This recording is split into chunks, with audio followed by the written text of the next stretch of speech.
बिस्मिल्लाहिर्रहमानिर्रहीम। Welcome to literature online. तो आज हम करेंगे कीट्स की एक और पोइम का नाम है when I have fears that I may cease to B.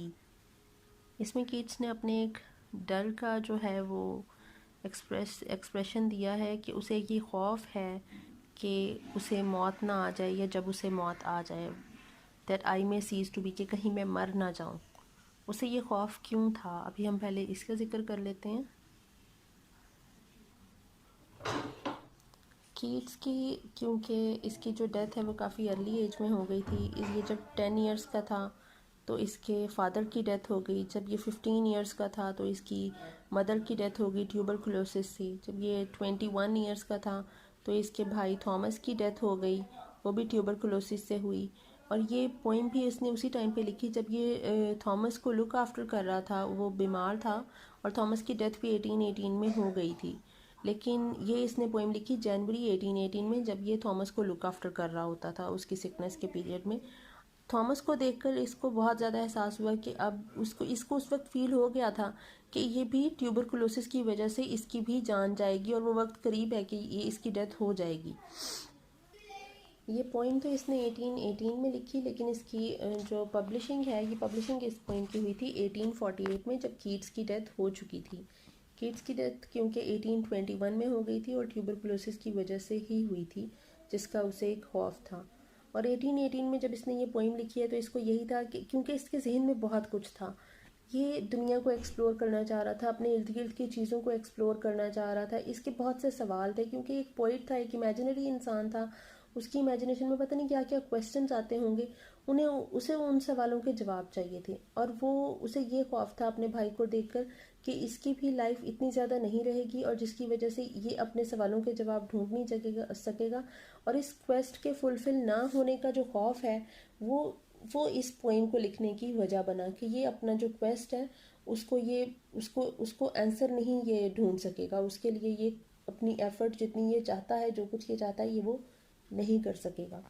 तो अब हम इसकी ट्रांसलेशन की तरफ आते हैं।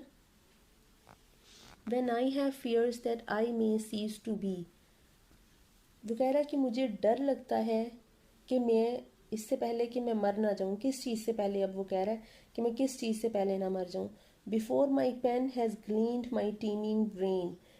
ग्लीन्ड कहते हैं हार्वेस्टिंग को, कि जो फसल कटती है, जैसे अनाज इकट्ठा होता है, जब फसल पक जाती है तो उसको जब हम हार्वेस्ट करते हैं। माई टीमिंग ब्रेन, टीमिंग कहते हैं फूल को, कि वो भरा हुआ है।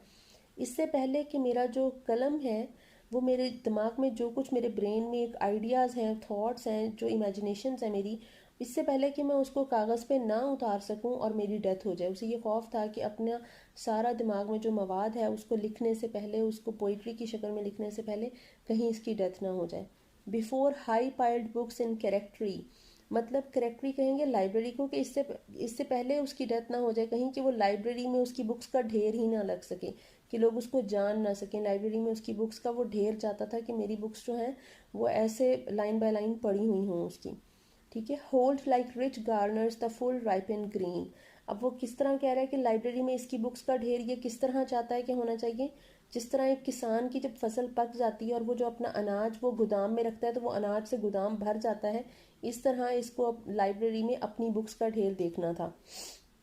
When I behold upon the night starried face, वो कह रहा है कि मतलब वो पहले तो उसने अपना डर बता दिया कि इन सारी चीज़ों से पहले कहीं ये ना हो कि मेरी डेथ हो जाए। अब वो कह रहा है जब मैं देखता हूँ, when I behold, जब मैं देखता हूँ, upon the night starred face, कि तारों से भरी रात जब मैं देखता हूँ, huge cloudy symbols of an high romance, तो ये जो तारों भरी रात है ये मेरे लिए क्या है, ये एक एलिवेटेड रियलिटी और एक एलिवेटेड ट्रूथ जो है जिसको मैं एक्सप्लोर करना चाहता हूँ, एक चीज़ जो बहुत एक मेरा क्वेस्ट है, ये मुझे उसकी एक सिंबॉलिक सिग्निफिकेंस लगती है कि इसके पीछे एक एलिवेटेड रियलिटी है। ठीक है। And feel that I may never live to trace their shadows, और मुझे फिर ऐसा फील होता है कि मैं इन सब चीज़ों को ट्रेस, मतलब इन सब चीज़ों को मैं लिखने से पहले, इन सब चीज़ों को अपने कलम से कागज़ पे उतारने से पहले कहीं ये ना हो कि मैं इस काबिल ही ना रहूं और मेरी डेथ हो जाए। With the magic hand of chance, और मुझे चांस भी ना मिले, मतलब मैजिक हैंड ऑफ चांस के बाय चांस ही इंसान की ज़िंदगी बढ़ जाती है, लेकिन उसे उसकी भी उम्मीद नहीं थी। उसे पता था कि मेरे साथ इस तरह की भी कोई अच्छी चीज़ नहीं होगी। ठीक है, ये इस वक्त काफ़ी पैसिमिस्टिक फील कर रहा था, इसको ये होपलेस हो रहा था कि इसके साथ कुछ अच्छा नहीं हो सकता, कि ये इतना फॉर्चुनेट नहीं है कि इसको चांस भी मिल जाए कि इसकी ज़िंदगी थोड़ी लंबी हो जाए। अब वो कह रहा है and when I feel fair creature of an hour, वो कह रहा है कि फिर जब मैं फील करता हूँ फेयर क्रिएचर उसने कहा है अपनी बिलव्ड को, जो फैनी ब्राउन इसकी गर्लफ्रेंड थी, ऑफ एन आवर, के उसके साथ जो उसकी मोहब्बत है वो ऐसे लग रहा है जैसे पूरी ज़िंदगी में कोई 1 घंटा हो, जिस तरह बहुत शॉर्ट टाइम की उसकी मोहब्बत है, जब वो उसने उसके साथ वक्त गुजारा या वो वक्त गुजारना जो चाहता था उसके साथ, फैनी ब्राउन के साथ।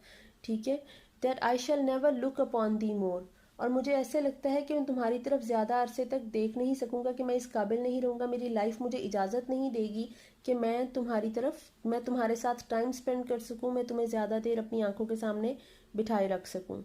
Never have relish in the faery power of unreflecting love, मतलब कि उसे उसे वो कह रहा है कि मैंने कभी इंजॉय नहीं किया, मैंने कभी अपनी जो उसका जो एक टाइम होता था उन दोनों का पर्सनल टाइम हुआ करता था इसका और इसकी गर्लफ्रेंड का, वो कह रहा है मैं वो भी सही तरह से इंजॉय नहीं कर सका। क्यों?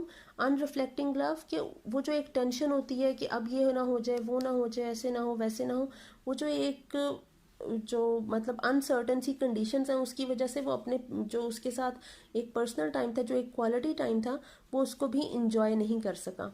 Then on the shore of the wide world I stand alone, और वो क्या है कि मैं दुनिया के साहिल पे अकेला खड़ा हूँ। वो कह रहा है मैं इसलिए नहीं इंजॉय कर सका क्योंकि मेरे अंदर एक डर बैठ गया कि मैं इस दुनिया के जो दुनिया में मैं अकेला खड़ा हूँ इस साहिल पे, मेरे पास मेरे इर्द गिर्द कोई भी नहीं है। जो उसके उस वक्त जो दिमाग में चल रहा था, एक जो कॉन्फ्लिक्ट चल रहा था लाइफ एंड डेथ का, कि मैं ज़िंदा रहता हूँ या नहीं रहता, एक जो उसने अपने भाई की डेथ के बाद जो इसने एक सफरिंग इसके ऊपर थी कि इसने फील किया जो कुछ, वो कोई और ना समझ सकता है, ना कोई उस चीज़ को, मेरे दुख को बांट सकता है।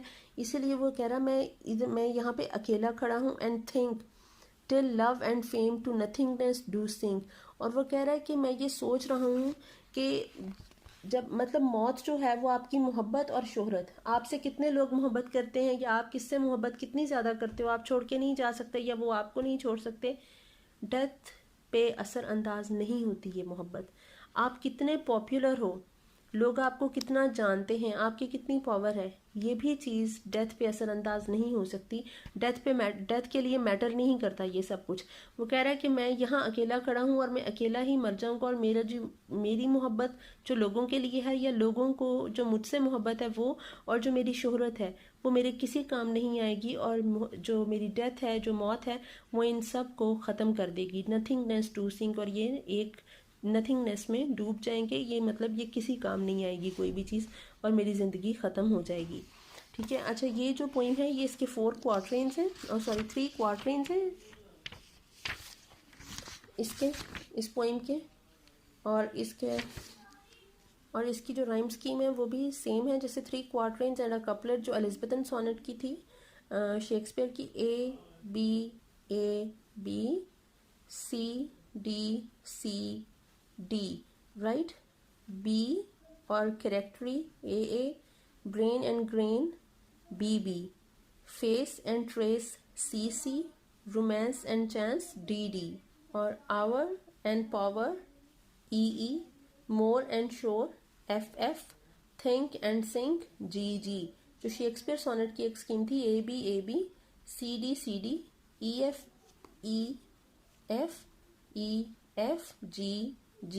ठीक है, थिंक एंड सिंग GG, ये इसकी राइम स्कीम है। आई होप आपको समझ आ रही होगी जो मैं ट्रांसलेशन ये करती हूँ, और आप लोग मुझे फीडबैक में बता सकते हैं कि आपको समझ आ रही है नहीं आ रही, आप किसी पोइम का चाहते हैं कि मैं किसी की ट्रांसलेशन अगर जो है वो स्पेसिफिकली कोई करके दूँ, तो आप वो भी मुझे कमेंट में बता सकते हैं। और ये आपको सही लग रही है, समझ आ रही है, आप ये भी मुझे बता सकते हैं। Thank you so much.